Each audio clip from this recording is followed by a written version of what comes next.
Hi, this is tkviper, and today I'm going to give you a hands-on review of the new iPad Air, which came out today, November 1st in Japan, one day before the US release. We're going to test it, compare it to the iPad mini, and hopefully give you a better understanding of the power inside this thing. As you can see here, it looks like iPad mini's bigger twin brother, and that's exactly what Apple did. They copied the design from the iPad mini and brought it over to the iPad Air. The side bezels are thinner, but still thicker than the ones on the iPad mini. From this angle, you can see that the iPad Air is slightly thicker than the iPad mini. It measures at 7.5 millimeters, 0.29 inch, compared to the 7.2 millimeter and 0.28 inch of the iPad mini. But the iPad mini 2 coming later this month will have the same thickness as the iPad Air. And that's because it's going to need a bigger battery to power the new Retina display.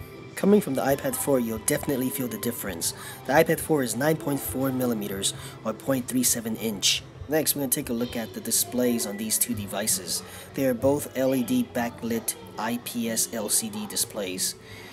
But of course, the iPad Air has the Retina display at a pixel density of 264 ppi versus the 163 ppi of the iPad mini.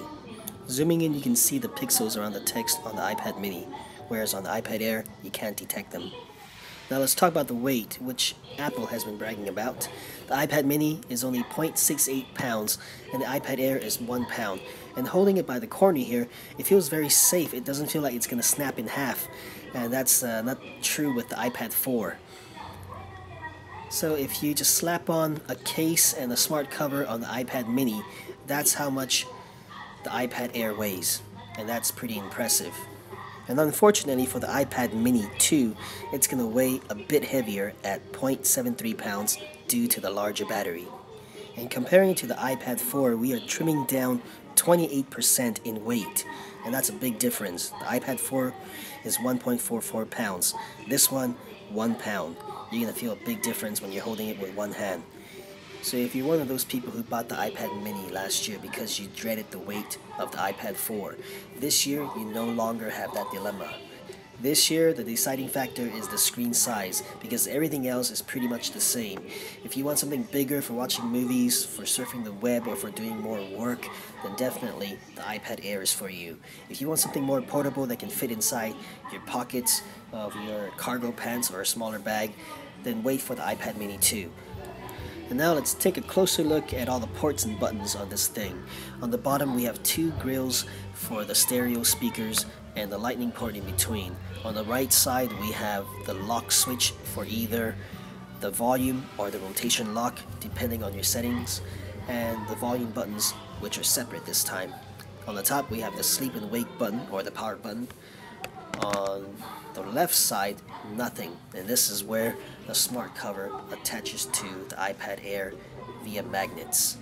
On the back here we have the 5 megapixel HD camera, just like the ones on the iPad 4, and we have dual mics, so for better sound capturing. And it just says iPad here, it doesn't say iPad Air. So more or less, it feels and looks like the iPad mini. And now onto the UI. It's very fluid, very fast as expected because iOS is optimized for the hardware inside. And to show off the A7 chip inside this device, we're going to play a game. It's a soccer game. It's a goal-specific soccer game. You pick a goal and you try to accomplish it. And notice how fast it loads. It's just screamingly fast. And this is how you play, you just flick it. And I missed it, and it took a few more tries until I passed it. And you get to see a replay in different angles. And on to the next task. And look at that speed. It's amazing. Everything loads faster because of the 64-bit CPU with more registers and bigger cache inside. It's just going to feel like an extremely fast tablet. And this one took about 20 or 30 tries.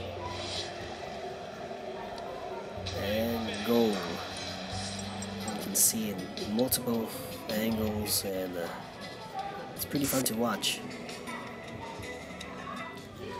And let's also check out the Maps app. This takes a lot of CPU power to render the whole city of New York. And as you can see, the network speed is slowing us down. So it's very smooth. You can zoom in, zoom out, and rotate the whole screen. It moves very fast. Let's rotate it. So definitely no problem there. Now let's look at the camera, which is the same one found on the iPad 4 and iPad mini. It takes 1080p videos up to 30 frames per second, and it's 5 megapixel. Let's take some pictures.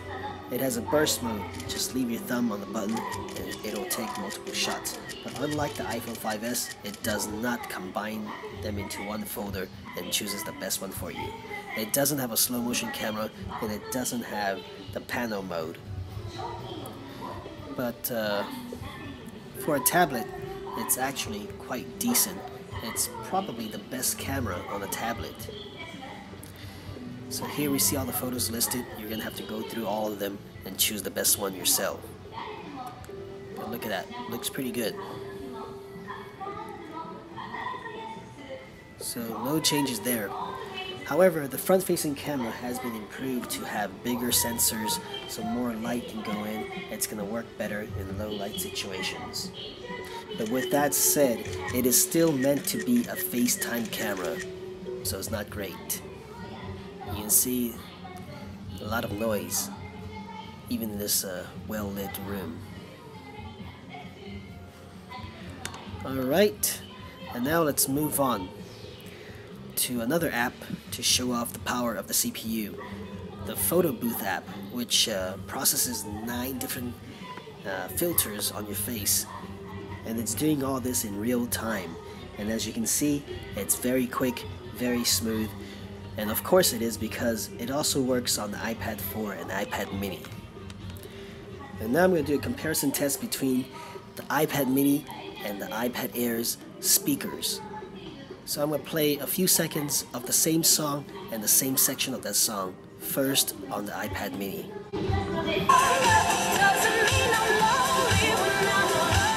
And now onto the iPad Air.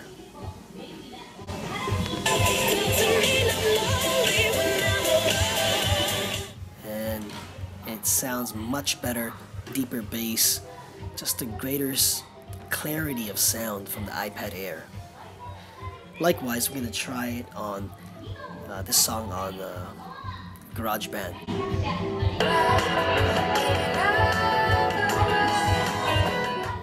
And now on the iPad Air.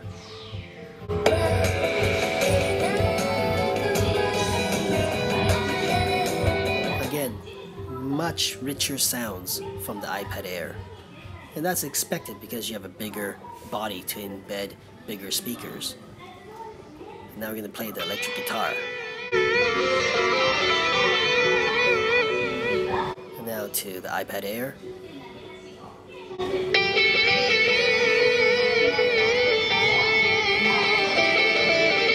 So consistently, the iPad Air's speakers sound a lot better.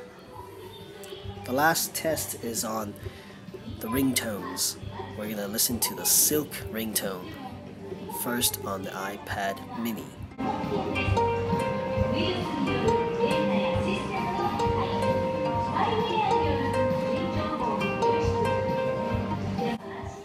And now on the iPad Air.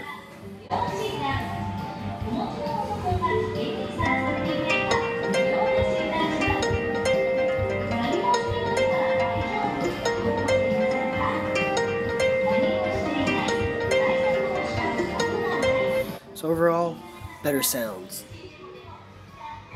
Now the next 2 clips will show off the power of the A7 chip as opposed to the A5 chip inside the iPad mini.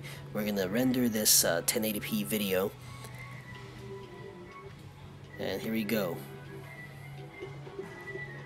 It's a 1 minute and 5 second video that we're rendering.